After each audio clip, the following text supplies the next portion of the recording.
The Railway Series, Part 4, Tank Engine Thomas Again, by the Reverend Wilbur Awdry.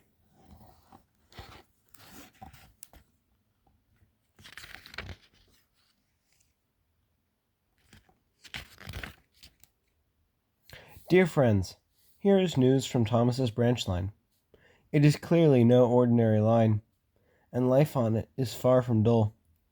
Thomas asks me to say that if you are ever in the region, you must be sure to visit him and travel on his line.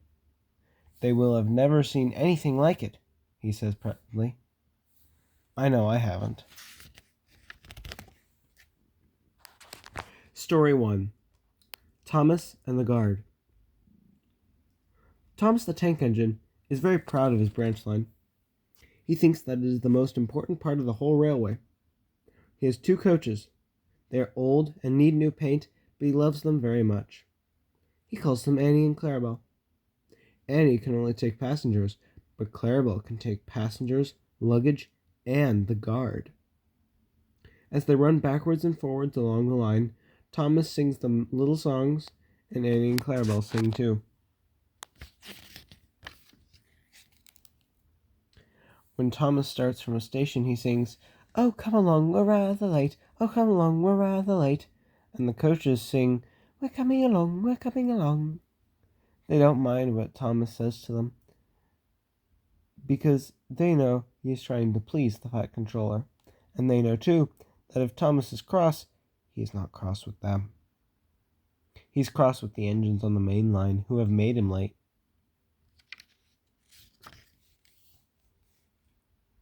One day, they had to wait for Henry's train. It was late. Thomas was getting crosser and crosser. "How can I run my line properly if Henry's always late? He doesn't realize that the Fat Controller depends on me." And he whistled impatiently. At last, Henry came. "Where have you been, lazy bones?" asked Thomas crossly. "Oh dear, my system is out of order. No one understands my case. You don't know what I suffer," moaned Henry. "Rubbish," said Thomas. "You're too fat. You need exercise."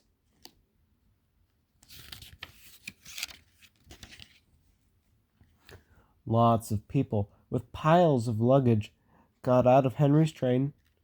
They all climbed into Annie and Clarabelle. Thomas had to wait until they were ready. At last the guard blew his whistle, and Thomas started at once. The guard turned around to jump in his van, but tripped over an old lady's umbrella and fell flat on his face. By the time he had picked himself up, Thomas and Annie and Clarabelle were steaming out of the station. Come along," puffed Thomas. But Clarabelle didn't want to come. "I've lost my nice guard, I've lost my nice guard," she sobbed. Annie tried to tell Thomas, "We haven't a guard, we haven't a guard," but he kept hurrying and wouldn't listen. Oh, come along," he puffed impatiently. Annie and Clarabelle tried to put on their brakes, but they couldn't without the guard. "Where's our guard? Where's our guard?" they cried. Thomas didn't stop until they came to a signal.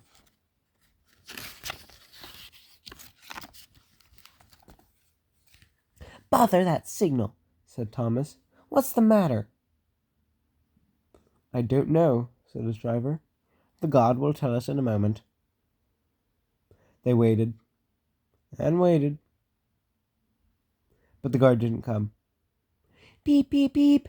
Where's the guard?" whistled Thomas. "We've left him behind," sobbed Annie and Clarabelle together.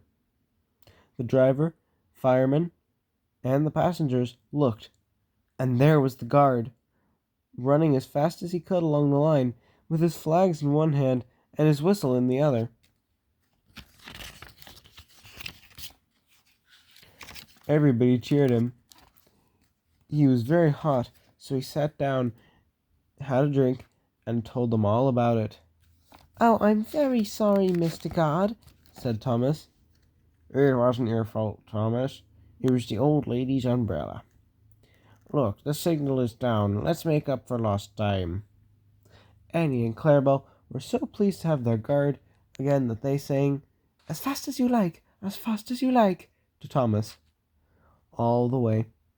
They reached the end of the line quicker than ever before. Story 2. Thomas Goes Fishing. Thomas's branch line has a station by the river. As he rumbled over the bridge, he would see people fishing. Sometimes they stood quietly by their lines. Sometimes they were actually jerking fish out of the water.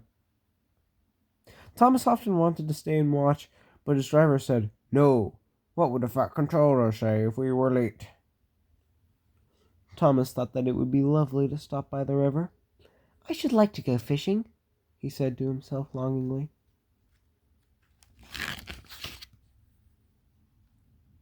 Every time he met another engine, he would say, "I want to fish." They all answered, "Engines don't go fishing." "Silly stick in the muds," he would snort impatiently. Thomas generally had to take on water at the station by the river. One day he stopped as usual, and the fireman put the pipe from the water tower into his tank. Then he turned the tap, but it was out of order and no water came. "Bother," said Thomas. "I am thirsty." "Never mind," said his driver. "We'll get some water from the river." No, I didn't do this for the last book, but I recognize this illustration somewhere. They found a bucket and some rope and went to the bridge. Then the driver let the bucket down into the water. The bucket was old and had 5 holes, so they had to fill it up, pull it up, and empty it into Thomas's tank as quickly as they could. The firemen started singing. "There's a hole in my bucket, dear Liza, sang the fireman. "Never mind about Liza," said the driver. "You empty that bucket before you spill the water over me."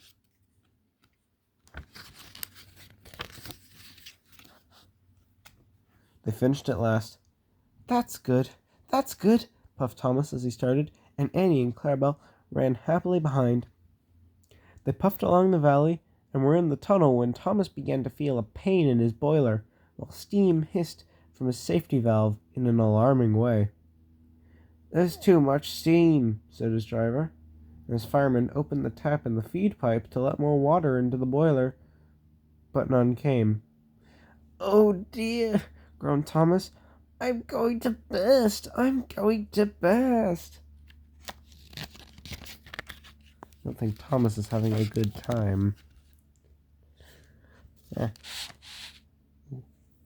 dear. I apologize. Here we go. They dampened down his fire and struggled on. I've got such a pain, Thomas hissed. Just outside the last station, they stopped, uncoupled Annie and Clarabelle, and ran Thomas, who was still hissing fit to burst, onto a siding right out of the way. Then, while the guard telephoned for an engine inspector, the fireman was putting out the fire. Then, while the guard telephoned for an engine inspector and the fireman was putting out the fire, the driver wrote notes in large letters, which he hung on Thomas, in front and behind. Danger. Keep away.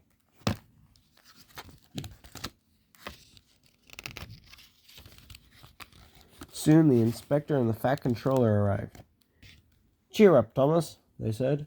We'll soon put you right. The driver told them what happened. So the feed pipe is blocked, said the inspector. I'll just look in the tanks. He climbed up and peered in. Then he came down. Excuse me, sir, he said to the fat controller. Please look in the tank and tell me what you see. Certainly, Inspector. He clambered up, looked in, and nearly fell off in surprise. Inspector, he whispered, can you see fish? Gracious goodness me, said the fat controller. How did fish get in there, driver? Thomas's driver scratched his head. We must have fished them from the river. He told them all about the bucket. The Fat Controller laughed. Well, Thomas, you and your driver have been fishing, but fish don't suit you. We must get them out. So the driver and fireman fetched rods and nets, and they all took turns fishing in Thomas's tank while the Fat Controller told them how to do it. I wonder why the Fat Controller knows how to fish.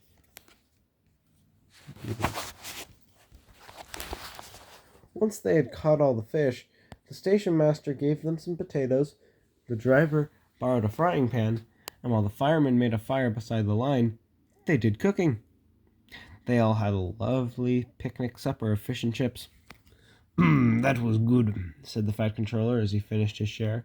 But fish don't suit you, Thomas, so you mustn't do it again. No, sir, I won't, said Thomas sadly. Engines don't go fishing. It's too uncomfortable. Story 3. Thomas, Terence, and the Snow. Autumn was changing the leaves from green to brown. The fields were changing too, from yellow stubble to brown earth. As Thomas puffed along, he heard the of a tractor at work. One day, stopping for a signal, he saw the tractor close by. "Hello," said the tractor. "I'm Terence. I am plowing." "I'm Thomas. I'm pulling a train." What ugly wheels you've got." "They're not ugly. They are caterpillars," said Terence. "I can go anywhere. I don't need rails."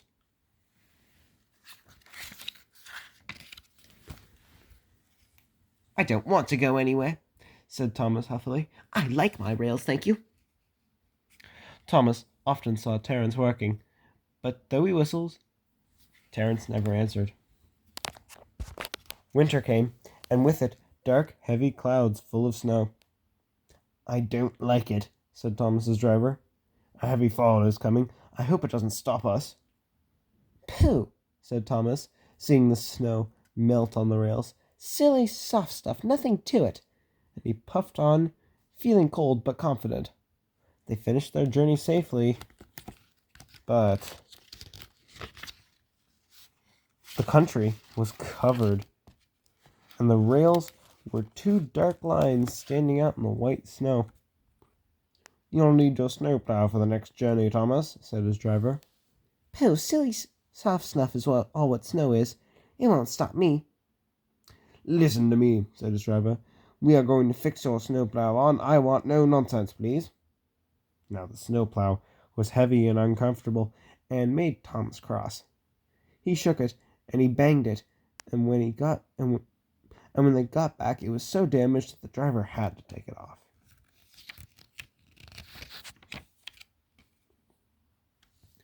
"You're a very naughty engine," said his driver, and he shut the shed door that night. The next morning, both driver and fireman came early and worked hard to mend the snowplow, but they couldn't make it fit properly.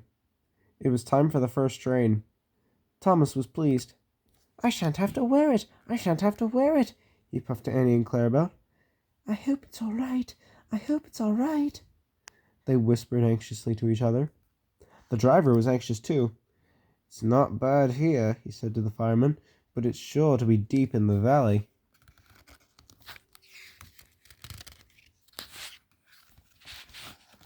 It was snowing again when Thomas started, but the rails were not covered.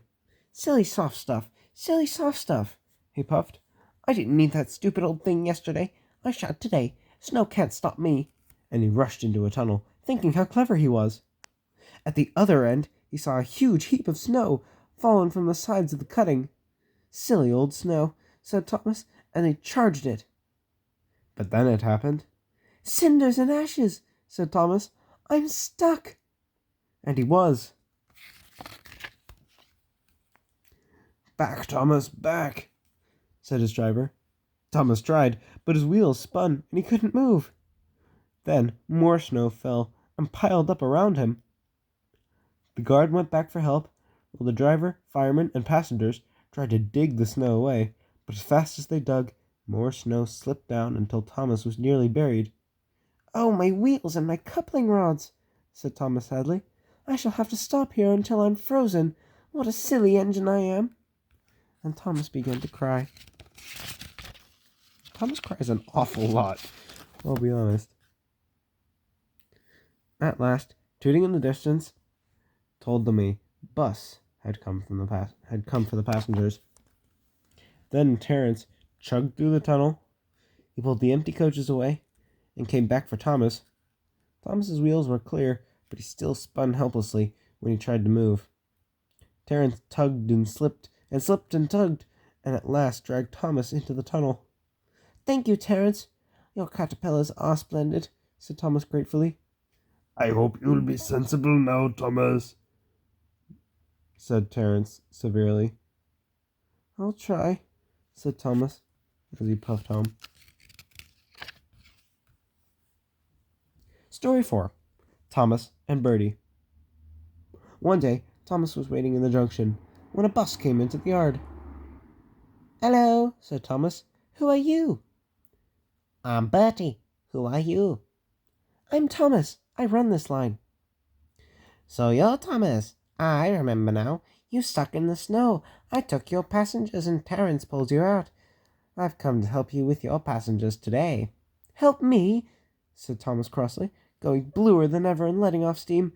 "I can go faster than you." "You can't." "I can." "I'll race you," said Bertie. Their drivers agreed. The station master said, "Are you ready? Go!" And they were off. Thomas never could go fast at first, and Bertie drew in front. But Thomas was running well, and he did not hurry. Why don't you go fast? Why don't you go fast?" called Annie and Clarabelle anxiously. Wait and see, hissed Thomas. He's a long way ahead, they wailed, but Thomas didn't mind. He remembered the level crossing. There was Bertie fuming at the gates, while they sailed gaily through. "Goodbye, Bertie," called Thomas. What a clever plan. The road left the railway and went through a village, so they couldn't see Bertie. They stopped at the station. "Beep, beep, beep. Quickly, please," called Thomas. Everybody got out quickly. The guard whistled, and off they went. Come on, sang Thomas. We're coming along, sang Annie and Clarabelle. Hurry, panted Thomas, looking straight ahead. Then he whistled shrilly in horror, for Bertie was crossing over the bridge over the railway, shooting triumphantly on his horn. Oh dearie me, groaned Thomas. "He's a long way in front, wailed Annie and Clarabelle. "Steady, Thomas," said his driver. "We'll beat Bertie yet." We'll beat Bertie yet, echoed Annie and Clarabelle. We'll do it, panted Thomas bravely. Oh, bother, there's a station. And he stopped. He heard a toot. "Goodbye, Thomas, you must be tired."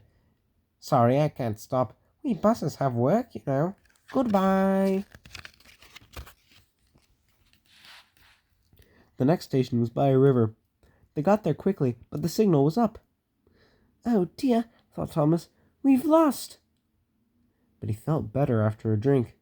Then James rattled through with a slow goods train, and the signal dropped, showing the line was clear. "Hurrah, we're off! Hurrah, we're off!" puffed Thomas gaily. As they rumbled over the bridge, they heard an impatient beep, beep. And there was Bertie, waiting at a red light, while cars and lorries crossed the narrow bridge in the opposite direction. Road and railway ran up the valley side by side, a stream tumbling between. Thomas had not crossed the bridge when Bertie started with a roar and soon shot ahead. Excited passengers in the train and bus cheered and shouted across the valley. Now Thomas reached his full speed, and foot by foot, yard by yard, he gained until they were running level. Bertie tried hard, but Thomas was too fast. Slowly but surely he drew ahead, till whistling triumphantly, he plunged into the tunnel, leaving Bertie toiling far behind.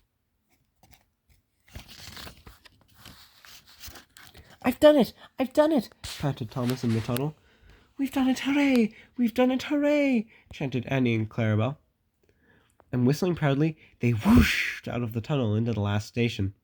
The passengers gave Thomas 3 cheers and told the station master and the porters all about the race.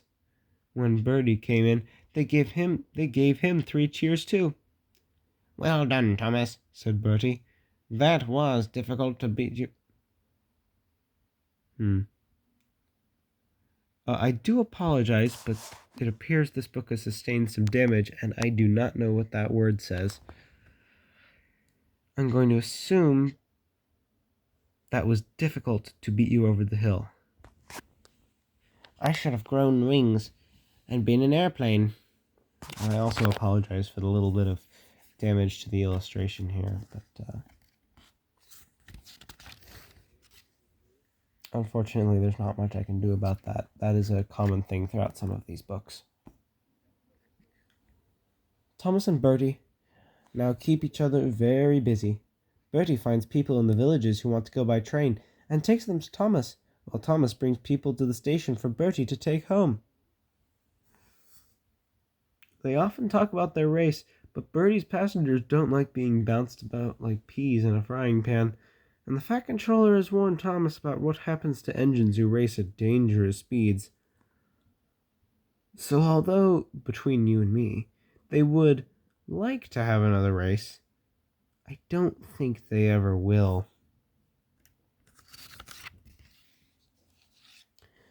I hope you enjoyed my reading of book number 4 of the Railway series, Tank Engine Thomas again. And I hope that you have a good rest of your day.